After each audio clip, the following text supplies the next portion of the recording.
Hello. हम लोगों ने जैसा कि पिछले वीडियो में मैट्रिसेस क्या है, what is the order of matrix, matrix का ऑर्डर क्या होता है, टाइप ऑफ मैट्रिक्स हमने पढ़ा जैसे row matrix, column matrix, identity matrix, diagonal matrix, scalar matrix. और फिर हम लोगों ने पढ़ा कि दो मैट्रिक्स इक्वल कब होती है। ठीक, बताया था कि टू मैट्रिक्स आर इक्वल, दो मैट्रिक्सेस इक्वल तब होंगी जब दोनों के ऑर्डर और उनके करस्पॉन्डिंग एलिमेंट भी सेम होनी चाहिए। तो उसमें एक वर्ड आता था कन्फर्मेबल या कंपेटेबल। उसके बाद पिछले में हम लोग बस खाली कंपेयर किया था कि दो मैट्रिक्स इक्वल होंगी तो उनके करस्पॉन्डिंग एलिमेंट इक्वल होते हैं, ऑर्डर। फिर हम लोगों ने और सीखा कि कई डिज़ायर मैट्रिक्स दे रखी है कि जैसे मान लो 2x3 की मैट्रिक्स दे रखी है, उसका जनरल फार्मूला है, तो मैट्रिक्स कैसे बनाते हैं। इसके बाद का जो नेक्स्ट हम लोग को ऑपरेशन और मैट्रिसेस पढ़ना है, उसमें सबसे पहला ऑपरेशन जो पढ़ना है हम लोग को एडिशन ऑफ मैट्रिसेस, कि दो मैट्रिक्स को कैसे ऐड किया जाता है। सिंपल। तो if A and B are two matrix of same order, अगर दो मैट्रिक्स सेम ऑर्डर की होती है तो हम कह सकते हैं we can say that it is a they are compatible और conformable for addition. Clear. Two matrix को तभी ऐड करते हैं जब दोनों का ऑर्डर सेम होगा, तो हम दोनों को ऐड कर सकते हैं। और sum of two matrix is always a matrix. तो जब भी किसी मैट्रिक्स में आप ऑपरेशन करोगे, कोई भी ऑपरेशन करोगे, चाहे वो ऐड करिए, सब्ट्रैक्ट करिए, कॉम्प्लीमेंट निकालिए, रिजल्टेंट एक मैट्रिक्स ही होगा। तो जैसे मान लीजिए कि A is equal to a I j एक मैट्रिक्स है M cross N, B is equal to b I J M cross N है। दो मैट्रिक्स तभी जोड़ेंगे हम लोग जब दोनों का ऑर्डर सेम होगा। तो देन A प्लस बी जो होगा A I J plus B I J M cross N होगा। अब I की वैल्यू जो होगी, I is greater than or equal to 1 less than M होता है, क्योंकि I जो होता है वो रो को बताता है। तो ये पहला हमारे रो को रिप्रेजेंट करता था, बाद वाला हमारे, और J की वैल्यू होगी greater than or equal to 1 less than or equal to N। तो क्लियर हो गया एडिशन ऑफ मैट्रिक्स, मतलब दो मैट्रिक्स को तभी ऐड करते हैं जब दोनों का ऑर्डर सेम होता है। इसके बाद हम लोग जब आगे बढ़ेंगे, आइए देखा जाए कुछ प्रॉपर्टी। फॉर एग्जाम्पल, एक मैट्रिक्स ए है, एक मैट्रिक्स बी है, इसका ऑर्डर कितना है 2x3। तो दोनों का ऑर्डर है, इसमें 2 रो 3 कॉलम है, इसमें भी 2 रो 3 कॉलम है। तो मैट्रिक्स ए और मैट्रिक्स बी आर आपका ये कन्फर्मेबल है या कंपेटेबल है, मतलब ए में बी को जोड़ सकते हैं। और जोड़ने का तरीका क्या होगा कि उनके करस्पॉन्डिंग एलिमेंट को 2 में 4 को ऐड करेंगे तो ये आ जाएगा आपका, 3 में 9 को ऐड करेंगे और -1 में माइनस। इसी तरह से 5 को 3 के साथ, 0 को 1 के साथ और 7 को -2 के साथ जब आप ऐड करते हो तो जो मैट्रिक्स मिलती है वो भी हमारी एक मैट्रिक्स होती है। अगर दोनों का ऑर्डर सेम नहीं होगा तो दो मैट्रिक्स का सम पॉसिबल नहीं होता है। क्लियर। अब हम लोग नेक्स्ट टॉपिक्स पे डिस्कस करेंगे कि दो मैट्रिक्स को कैसे सब्सट्रैक्ट करते हैं। जैसे सब ऐड करते हैं उसी तरह से सब्ट्रैक्ट करते हैं।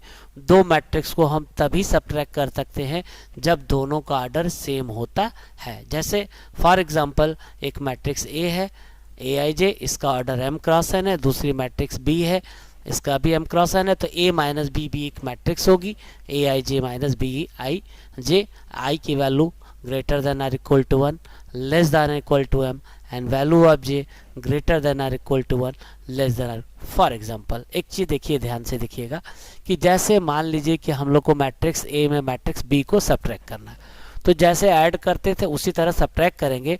तो जब आप करोगे तो सब्ट्रैक्शन में जैसे होता है, तो 4 में 2 को घटाओगे तो 4 - 2 मिल जाएगा। -7 में 4 को घटाएंगे और -2 में -2 बाद वाले का साइन चेंज हो जाएगा। 5 -9 करेंगे तो इसका साइन चेंज हो जाएगा। 3 -6 करेंगे और ये 0 माइनस करेंगे, तो ये आपका जब सॉल्व करेंगे तो 2 - 11 13 और 14 - 3 ये भी एक मैट्रिक्स आएगी। इसका ऑर्डर भी हमारा 2x3 होगा। तो सम ऑफ टू मैट्रिक्स तभी ऐड करेंगे या सब्ट्रैक्ट करें जब दोनों का ऑर्डर सेम होता है। अब इसके बाद हम लोग को कुछ प्रॉपर्टी डिस्कस करनी है। प्रॉपर्टी में पहली प्रॉपर्टी ये होती है कि दो मैट्रिक्स का सम हमेशा कम्यूटेटिव रूल को फॉलो करता है, that is addition of matrices is commutative, that is a plus B is equal to b plus ए।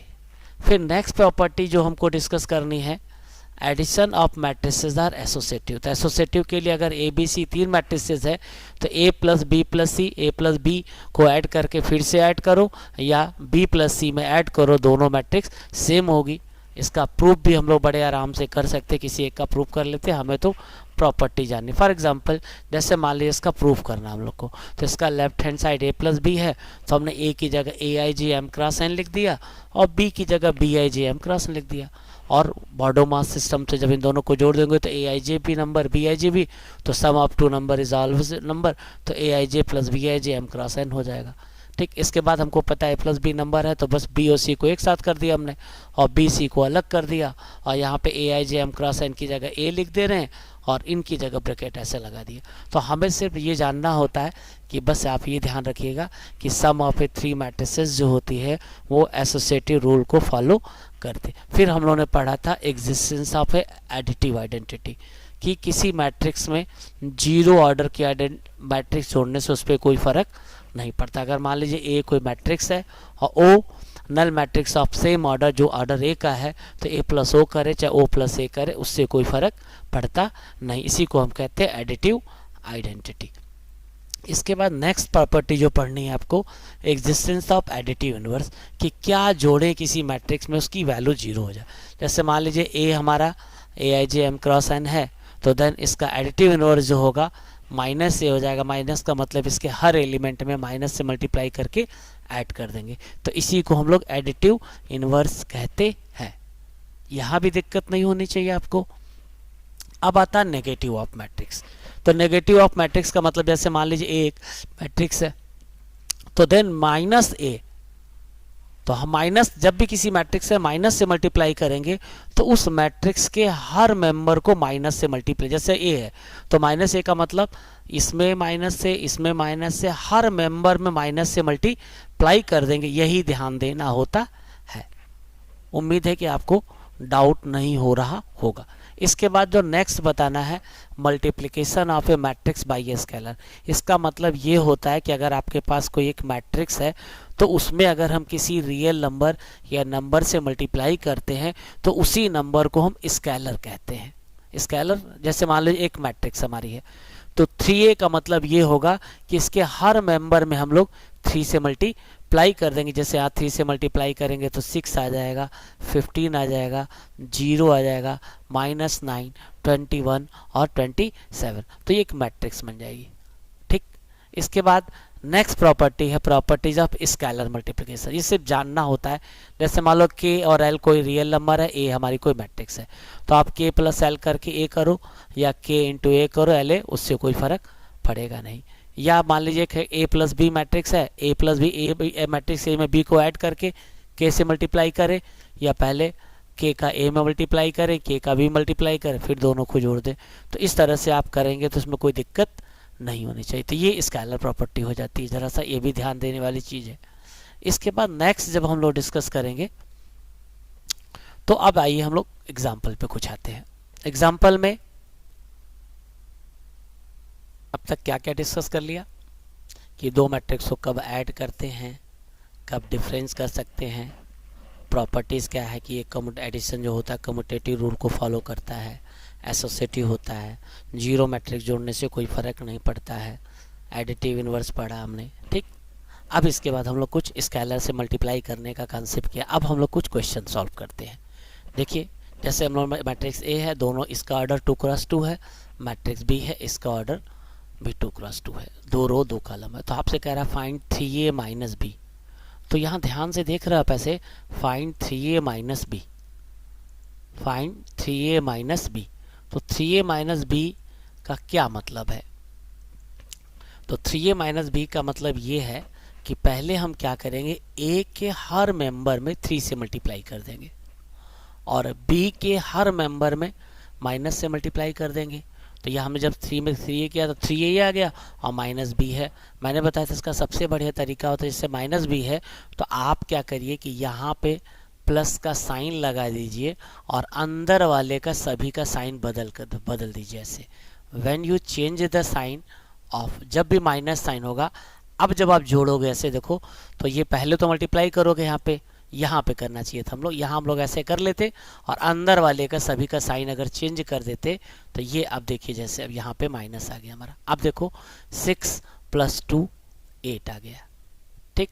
12 - 5 7 आ गया, 9 - 3 6 आ गया, 7 - 4। तो ये केयर करने से बड़ा, जब भी माइनस होता है तो आप क्या करिए उस ब्रैकेट टू उस मैट्रिक्स से पहले प्लस का साइन बनाने के अंदर के सभी साइन को चेंज कर दीजिए। तो जब आप ऐड करोगे तो दिमाग पे जोर कम देना पड़ेगा, साइन को कंसीडर कम करना पड़ता है, ठीक है ना। इसी तरह से आप एग्जाम्पल 2 को देखो।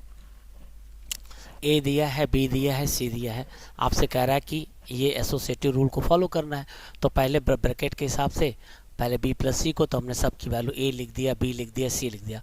बॉडो मास सिस्टम से पहले b + c को ऐड करेंगे, तो b में c को ऐड करेंगे, तो b में c को ऐड करेंगे तो आपका क्या मिल गया, ये आपका ये b + c मिल गया और यहाँ हमारा a मिल गया। करस्पॉन्डिंग 2 + 4 = 6, 3 + 3 = this, 0 + 1 = 1, -1 + 0, ये हमारा, इसको हमने बना लिया इक्वेशन नंबर 1, जो भी आपकी इच्छा करे। इसी तरह से राइट हैंड साइड है तो a + b है, तो पहले a की वैल्यू लिख दी, b की वैल्यू लिख दी, बॉडो मास सिस्टम से पहले इसको सॉल्व कर लिया। 2 + 1 = 3, 3 + 2 = 5, ये -1, ये हम जब इसको ऐड कर लेंगे तो यहाँ पे आएगा। फिर क्या करेंगे, जब आप इसको ऐड करोगे 3 + 3 = 6, 5 + 1 = 6 और ये आपका, तो हम देख रहे हैं कि a + b + c is equal to a + b + c है। लेफ्ट हैंड साइड में b + c के पहले ब्रैकेट है, राइट हैंड साइड में a +, तो ये एसोसिएशन रूल को फॉलो करता है। उम्मीद है कि समझ में आ रहा होगा। इसके बाद नेक्स्ट देखे थे, ये एग्जांपल भी आसान है कि मान लो a दिया है, b दिया, इससे मैथमेटिक्स सबसे आसान मैथमेटिक्स लेवल भी है आपकी। तो यहाँ पे 2a कह रहा है और -3 भी कह रहा है, तो 2a का मतलब हम क्या करेंगे, a के हर मेंबर में 2 से मल्टीप्लाई कर देंगे, तो ये तो ऐसे आ जाएगा। और दूसरा क्या तरीका हमने बताया है कि यहाँ पे आपको -3 भी चाहिए, तो आप क्या करोगे, b के ठीक पहले प्लस साइन लगाओगे और जितने भी अंदर के एलिमेंट है इन सब में माइनस से मल्टीप्लाई कर दो। तो जब आप -3 से मल्टीप्लाई करोगे तो ये 0 + 3 -15 -6 -9 -10। अब इन दोनों को ऐड करेंगे तो 2 + 0 ये आ गया, 4 + 3 और 6 प्लस ऐसे, फिर -15, 4 - 6, 6 - 9 और 2 + 12 एडिशन करना है। इसमें कुछ भी नहीं, टेक्निकल काम नहीं है हमारा, ठीक है। तो ये एकदम आसान होता है जोड़ना। इसके बाद ज़रा आगे बढ़ते हैं हम लोग। एक एग्जांपल इसको देखिए आप ध्यान से, सिंप्लीफाई करना है। तो ये cos थीटा का मतलब ये है कि हम cos का इसके हर मेंबर में मल्टीप्लाई कर देंगे। इसी तरह sin थीटा का इसके हर एलिमेंट में मल्टीप्लाई कर देंगे। जब मल्टीप्लाई कर देंगे तो ये cos² theta sin theta cos theta, ठीक, मल्टीप्लाई हो गया हमारा। इसी तरह इसमें मल्टीप्लाई कर लिया। आप करस्पॉन्डिंग एलिमेंट को ऐड करेंगे तो cos² थीटा sin² थीटा, इसमें प्लस माइनस करेंगे तो ये हमारा जोड़ देंगे ऐसे, इसमें करेंगे तो ये माइनस प्लस आ जाएगा, इसमें जोड़ेंगे तो हम देख रहे हैं कि sin² थीटा cos² थीटा 1 होता है और ये दोनों कैंसिल हो जाएंगे। तो एक आइडेंटिटी मैट्रिक्स आ गई और इसका ऑर्डर कितना होगा, जब ये आइडेंटिटी मैट्रिक्स पिछले एक्सरसाइज में पढ़ा था, it is identity matrix of order 2। Clear. अब आइए नेक्स्ट एग्जाम्पल देखा जाए। अब जैसे नेक्स्ट एग्जाम्पल आपका क्या है, देखिए दिखा रहे, जैसे क्या डायगोनल है। तो डायगोनल, हम लोग डायगोनल मैट्रिक्स पढ़ा था। डायगोनल मैट्रिक्स में क्या था, डायगोनल के एलिमेंट होते थे और अदर एलिमेंट 0 होते थे। अगर 3 एलिमेंट हैं तो इसका मतलब मैट्रिक्स ए 3 × 3 की एक स्क्वायर मैट्रिक्स है। इसमें भी है तो ये है। तो देख रहे हैं कि दोनों का ऑर्डर 3 × 3 है, तो हम ए में बी को जोड़ सकते हैं या ए में बी को सब्ट्रैक्ट कर सकते हैं। तो हमें 3a - 2b निकालना है। तो 3a - 2b निकालने का मतलब ये होगा कि पहले क्या करोगे, आप a के हर एलिमेंट में 3 से मल्टीप्लाई कर दोगे। और -2b निकालना है तो उसका सबसे बढ़िया तरीका होता है, पहले माइनस से मल्टीप्लाई करेंगे और माइनस हमने b के सारे हर इस एलिमेंट में -2 से मल्टीप्लाई कर दिया। और उसके बाद मैंने कहा कि सबसे आसान तरीका होता है कि आप यहाँ प्लस का साइन करो और अंदर के सभी साइन को चेंज कर दो। हमने ऐसे चेंज कर दिया। अब जब जोड़ेंगे तो 3 -6 -3 आ जाएगा, 0 + 0 आ गया, 0 + 0 आ गया, 0 माइनस ही आ गया। इसी तरह हम देख रहे हैं कि हमने यहाँ एक चीज़ देखा कि ये दोनों डायगोनल मैट्रिक्स थी, इनका सम ये भी डायगोनल आया है और ऐसे करके डायगोनल मैट्रिक्स आ गई। तो हमने जैसे लिख दिया तो और तो अदर है, तो इसको जो आंसर आएगा -3 डायगोनल -3 -6 23 ये हो गया। ठीक, इसके बाद नेक्स्ट देखा जाए। नेक्स्ट एग्जांपल भी एकदम इसी तरह से आपका है। क्या कह रहा है कि इफ ए के इतना है तो फाइंड द वैल्यू ऑफ के ए एंड बी। तो यहाँ पे देखो ए दे रखा है, यहाँ पे के दिया है, तो साफ साफ के दिया है, तो यहाँ पे हमको क्या करना है कि इस मैट्रिक्स के हर एलिमेंट में के से मल्टीप्लाई कर देना है। तो जैसे k इज इक्वल टू दे रखा है, तो हम क्या करें, इसके हर एलिमेंट में k से मल्टीप्लाई कर देंगे और अकॉर्डिंग टू क्वेश्चन k की वैल्यू इसके बराबर है। जब आप k से मल्टीप्लाई कर दोगे तो ये आपको ये तो k वाली मैट्रिक्स मिल जाएगी और ये गिवन मैट्रिक्स है। फिर हमने पढ़ा था जब दो मैट्रिक्स इक्वल होती है तो उनके करस्पॉन्डिंग एलिमेंट भी सेम होते हैं। जब करस्पॉन्डिंग एलिमेंट भी सेम होते हैं तो जब आप इसको कंपेयर करोगे तो आपको यहाँ क्या मिल रहा है, देखिए ज़रा सा ध्यान से। आप कंपेयर करोगे तो यहाँ से क्या मिलेगा, 2k इज इक्वल टू -8 और 3k is equal to 4a। और एक चीज़ ध्यान रखना, जब भी सॉल्व करोगे तो जितने वेरिएबल अननोन वेरिएबल है अगर सबकी यूनिक वैल्यू आएगी तभी ये सोल्यूशन निकलेगा। पता चले k की अलग अलग वैल्यू आने लगेगी तो पॉसिबल नहीं है। तो यहाँ जब हम लोग को कंपेयर कर रहे हैं तो k की जगह -4 आ रहा है, a की जगह -3 आ रहा है और b की जगह 4, सभी यूनिक वैल्यू आ रही है। इसका मतलब a b की वैल्यू निकाल ली है। इसी तरह से अगला एग्जाम्पल भी है। अब नेक्स्ट एग्जांपल में क्या है, जैसे हमने कहा है कि दो मैट्रिक्स का सम भी मैट्रिक्स होता है, तो इसका ऑर्डर देख रहे हो क्या है, इसमें 2 रो 1 कॉलम है। ठीक, it is a 2 row 1 column. तो यहाँ जब करेंगे तो जब दो मैट्रिक्स इक्वल होंगी तो उनके ऑर्डर भी सेम होते हैं। तो जब हम क्या करेंगे तो पहले इसमें 2 से मल्टीप्लाई कर लेंगे और फिर इसके लेफ्ट हैंड साइड को मैट्रिक्स को ऐड कर देंगे और जब दो मैट्रिक्स इक्वल होगी तो उनके करस्पॉन्डिंग एलिमेंट भी इक्वल होंगे। इस तरह से क्या होगा, जब सॉल्व करेंगे तो x² + 4x 21 के बराबर आ जाएगा, y² + 6y - 9 के बराबर आ जाएगा। अब ये क्वाड्रेटिक इक्वेशन है, इसको सॉल्व करके फैक्टराइज कर लेते हैं। तो इसका इससे x बराबर 3 y x -7, यहाँ y की वैल्यू आ रही 3 -3 आ रही, तो हमने कंपेयर करके x y की वैल्यू निकाल डाली। तो इस तरह से आप नेक्स्ट क्वेश्चन को भी देख सकते। जैसे मान लो अगला क्वेश्चन आप अपनी इसी तरह से सॉल्व कर लोगे। ये छोटे छोटे क्वेश्चन है। जैसे मान लो एक क्वेश्चन है, इस क्वेश्चन को देखिए, ये CBSE 2015 और 12 में आया था। तो क्या कह रहा है, find the value of x and y। लेकिन पहले x y की वैल्यू तो निकाल लो। तो x y की वैल्यू निकालने के लिए क्या करेंगे कि राइट हैंड साइड की मैट्रिक्स 2x2 है तो लेफ्ट हैंड साइड की मैट्रिक्स भी 2x2 ही होगी। पहले आप लेफ्ट हैंड साइड को सिंप्लीफाई करोगे, इसमें 2 से मल्टीप्लाई कर लोगे। जब हर एलिमेंट में 2 से मल्टीप्लाई करोगे फिर इस मैट्रिक्स में ऐड कर दोगे तो आपको 2x + 3। ठीक, तो यहाँ से आपको ये मिल गया। जब दो मैट्रिक्स इक्वल होती है तो उनके करस्पॉन्डिंग एलिमेंट भी सेम होते हैं, तो 2x + 3 = 7 हो जाएगा और 2y - 4 = 14 हो जाएगा। इससे आपको x और y की वैल्यू मिल जाएगी और फिर हम x + y की वैल्यू फाइंड आउट कर सकते हैं। ठीक, इसी तरह से नेक्स्ट एग्जाम्पल आप ट्राई कर लोगे, कहीं डाउट नहीं होना है आपको। सेम इसी तरह का ये भी क्वेश्चन हमारा है कि अगर ये मैट्रिक्स बराबर है तो k की वैल्यू निकालनी है। ठीक है ना। अब जरा सा कुछ थ्योरम टाइप का क्वेश्चन देखा है। जैसे मान लो ABC कोई मैट्रिक्स है, तो हमको पता है कि हम जोड़ या घटा तभी सकते हैं जब उनका ऑर्डर सेम होता है। तो हमने कहा अगर B = C है तो दोनों तरफ अगर A जोड़ देंगे तो A + B = A + C हो जाएगा। ठीक, इसी तरह से एक मैट्रिक्स ये है कि A + B = A + C है, तो हम कैंसिलेशन ला से A को कैंसिल करा देते तो B = C हो जाता है। तो बस खाली जानना है, ऐसा नहीं। इसके बाद जरा फिर आगे एग्जांपल 14 को डिस्कस करें अगर, तो देखिए क्या दिया है, फाइंड अ मैट्रिक्स A। इस तरह के क्वेश्चन बोर्ड में अक्सर पूछ दिए जाते हैं। Find a matrix A such that 2A - 3B + 5C = 0। तो हमें B दे रखा है, C दे रखा है, हमें A पूछ रहा है। तो उसका बढ़िया तरीका ये है कि आप देखो दो मैट्रिक्स को जोड़ या घटा तभी सकते हो जब उसका ऑर्डर सेम होता है। तो ये जब मैट्रिक्स है तो जब B का ऑर्डर हमारा 2x3 है, 2 रो 3 कॉलम है, C का भी 2x3, तो हम ऐड या सब्ट्रैक्ट तभी कर सकते हैं जब उनका ऑर्डर सेम होता है।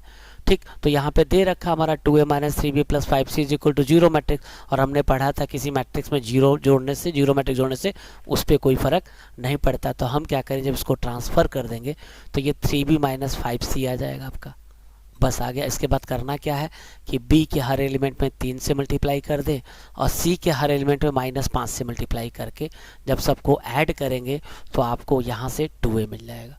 2a जब मिल जाएगा तो एक मैट्रिक्स मिलेगा और उसके 2 से डिवाइड करेंगे तो आपको रिक्वायर्ड मैट्रिक्स मिल जाएगी। ठीक है, इस तरह से आप कर सकते हैं, इसमें कहीं दिक्कत नहीं आने वाली आपको। इसके बाद जो नेक्स्ट एग्जाम्पल था 15, if x and y are 2 cross 2 matrices then solve the following equation for x and y। जैसे अलजेब्रा का सॉल्व करते हैं उसी तरह से करेंगे। जैसे मान लीजिए हमने इसको इक्वेशन नंबर 1 बना लिया और जैसे अलजेब्रा में क्या करते थे हम लोग इक्वेट करते थे अब किसी एक को, जैसे मान लो y का खोपी यहाँ y 3y है 2y, तो हम क्या करते अगर इसके दोनों तरफ अगर 2 से मल्टीप्लाई कर देते और इस मैट्रिक्स के दोनों तरफ अगर हम 3 से मल्टीप्लाई कर देते तो वही किया इन्होंने, मल्टीप्लाई इक्वेशन 1/2 एंड 3/3। पहले मल्टीप्लाई कर लिया हमने से, फिर हम देख रहे हैं कि इक्वेशन 3 और 4 में y का कोफिशिएंट सेम आ गया, तो हम क्या करें, चाहे इसमें से इसको सब्ट्रैक्ट करें चाहे इसमें से, तो हम क्या करते हैं सब्ट्रैक्ट 3 फ्रॉम 4, इसमें से इसको सब्ट्रैक्ट करते तो यहाँ से 6y से 6y कट जाता, 9x में से 4x जाता तो 5x मिलता। फिर क्या करते इसमें से इसको घटाएंगे, जब इक्वेशन 4 में से 3 को सब्ट्रैक्ट करेंगे तो बाद वाले जो मैट्रिक्स आएगा इसके सभी एलिमेंट के साइन को चेंज कर देंगे, तो यहाँ से आपको आराम से मिल जाए। माइनस है, फिर हमने बताया था ऐसे आप प्लस करके आप सब्ट्रैक्ट कर लेंगे तो जो मैट्रिक्स x की वैल्यू मिल जाएगी। इसी तरह से जब x की वैल्यू मिल जाएगी तो हम लोग क्या करेंगे, x की वैल्यू उठा करके किसी इक्वेशन में रख दे, 1 में रख दे, 2 में रख दे, तो y की वैल्यू निकाल लेंगे। तो उम्मीद है कि आप समझ में आ रहा होगा, आप कर लेंगे, ऐसा कठिन नहीं है। बस यही ध्यान रखना है कि जब मैट्रिक्स से स्केलर से मल्टीप्लाई करते हैं तो अंदर के बस बाहर प्लस का साइन लगाइए, अंदर के मैट्रिक्स के हर मेंबर का साइन चेंज कर देना होता है। ठीक, आइए कुछ देखा जाए। अब जैसे मान लीजिए एक्सरसाइज 3.2 है, तो ए दिया है, बी दिया है, सी दिया है, तो sum of A 2 matrix is matrix difference. अब तो आप ए प्लस बी निकालना है, इसमें कुछ भी नहीं करना है, मुझवानी एक्सरसाइज है, ओरल है। इसी तरह से ये देख रहा है जो भी है क्वेश्चन हमारे, हमको नहीं लगता कि किसी क्वेश्चन में आपको डाउट होने वाला है, सिर्फ ऐड करना है, सब्ट्रैक्ट करना है आपको। इसमें एक्सरसाइज में कोई दिक्कत नहीं आने वाली, कहीं भी नहीं लग रहा कि जहां हमको सोचना पड़े आपको, अभी तक तो कोई दिक्कत नहीं है। अब जैसे मान लो 5th का सेकेंड पार्ट है, तो आपसे कह रहा है कि ये दे रखा है, तो हमको पता है कि जब 2 मैट्रिक्स बराबर होती हैं तो उनके ऑर्डर भी सेम होते हैं। तो ए की वैल्यू निकालनी है तो हम क्या करेंगे, इस वाली मैट्रिक्स को इधर ट्रांसफ़र कर देंगे, तो इसके हर साइन को चेंज कर देंगे। तो बस क्या करेंगे, जब 9 - 1 8 आ जाएगा, -1 - 2 -3 आ जाएगा, 4 + 1 5 आ जाएगा, -2 2 आ जाएगा, 1 - 4 -3 आ जाएगा, 3 - 9 -6। बड़े आराम से सब मुझवानी क्वेश्चन है, CBSE 2013 में पूछा गया। इसी तरह से डायगोनल है, तो मैंने बताया था कि इसका ऑर्डर 3 × 3 होगा, तो आप ए दिया है, बी दिया है, सी दिया है, तो आपसे इसकी वैल्यू पूछा, तो ए के लिए आप लिखोगे, जैसे लिखोगे तो 1 0 0 ऐसे करके, इसी तरह बी के हर मेंबर को ऐसे सॉल्व करके ट्राई कर लेंगे आपको हम उम्मीद है कि कर लेंगे। ऐसा कोई टेक्निकल काम नहीं है, मैंने आपको शुरू में पहले लेक्चर में बताया था कि इसमें मेन काम होता है मल्टीप्लिकेशन में अगर हम परफेक्ट हो गए और ज़रा सा रो ट्रांसफॉर्मेशन निकालना आता है तो ई मान के चलो कि 6 नंबर तो आपका बोर्ड में पक्का, क्योंकि एक क्वेश्चन अक्सर रो ट्रांसफॉर्मेशन मेथड से इन्वर्स निकालने को बोर्ड में 6 मार्क्स का आता है। अब शायद 4 कर दे, 6 कर दे, लेकिन वो मैं आपको बोर्ड पे बताऊंगा, एक ट्रिक बताऊंगा, एकदम रामबाण ट्रिक है, ब्रह्मास्त्र है। एक बार कर लोगे तो आपका 6 नंबर इस चैप्टर का, अगर रो ट्रांसफॉर्मेशन से कोई क्वेश्चन आता है तो कोई आप उसको गलत नहीं कर पाएगा, एकदम सटीक तरीका बताऊंगा आपको। ठीक है, तो इस तरह से आप पूरी एक्सरसाइज वाली ट्राई कर लेंगे। ओके, अब हम लोग बस इसमें कुछ भी नहीं करना है, आप देख लीजिए एक्सरसाइज आपके सामने है, सिंप्लीफाई करना है, जोड़ना घटाना है, इससे ज़्यादा कोई है नहीं, टेक्निकल काम नहीं इसमें हमारे पास। जो भी क्वेश्चन सॉल्व करना होगा बड़े आसानी से हम सॉल्व कर सकते हैं। ठीक, अब हम लोग नेक्स्ट वीडियो में डिस्कस करेंगे कि कैसे मल्टीप्लाई किया जाता है, हाउ टू। इसमें बस 2-3 क्वेश्चन आप देख लीजिए, खाली प्रैक्टिस करनी, जोड़ना घटाना वो टेक्निकल काम नहीं है। ठीक है, 12th लेवल पे सब आसान चीज़ है आपके लिए, इसमें आपको कहीं डाउट नहीं आने वाला है। ठीक है, तो आप एक बार इनको ट्राई कर लीजिएगा, कुछ कुछ क्वेश्चन में ज़रा जल्दी चला दिया है, इससे कोई दिक्कत नहीं है, लेकिन आप ट्राई करेंगे आपको हर क्वेश्चन आ जाएगा, कहीं डाउट नहीं होगा। 2-4 क्वेश्चन लगाइए एक बार में फाइनल चैप्टर। इसमें ना कहीं फार्मूला याद करना होता है, ना कहीं कुछ करना, सिर्फ सवाल लगाना होता है आपको। ओके, तो नेक्स्ट वीडियो में हम लोग मिलेंगे how to multiply two matrices, और फिर मैट्रिक्स पॉलिनोमियल डिस्कस करेंगे। और इसमें फिर जैसे आपने क्लास 11th में प्रिंसिपल ऑफ मैथमेटिकल इंडक्शन से क्वेश्चन सॉल्व किए थे, तो वो वीडियो लंबा होना हो सकता है, दो वीडियो में कंप्लीट होगा, तो मैट्रिसेस लगभग कंप्लीट हो जाएगा। Thank you for listening.